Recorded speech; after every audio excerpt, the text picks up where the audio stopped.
Holocaust. The word Holocaust, from the Greek words holos, hole, and kossos, burn, was historically used to describe a sacrificial offering burned on an altar.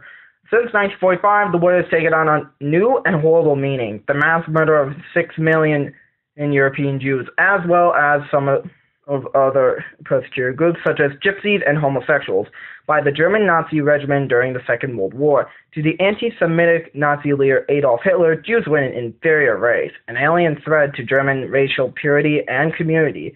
After years of Nazi rule in Germany, during which Jews were consistently persecuted, Hitler's final solution, now known as the Holocaust, came to fruition under the cover of World War, with mass killing centers constructed in the concentration camps of occupied spring and summer of 1940. The German army expanded Hitler's empire in Europe, conquering Denmark, Norway, the Netherlands, Belgium, Luxembourg, and France. Beginning in 1941, Jews from all over the continent, as well as hundreds of thousands of European gypsies, were transported to the Polish ghettos.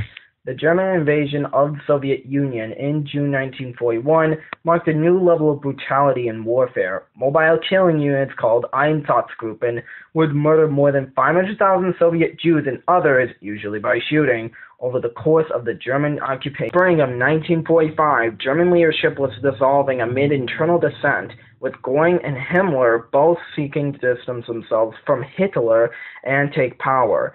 In his last will and political testament, dictated in a German bunker that April 29th, Hitler blamed the war on international Jewry and its helpers, and urged the German leaders and people to follow the strict observance of the racial laws and with merciless resistance against the universal prisoners of all the peoples, the Jews.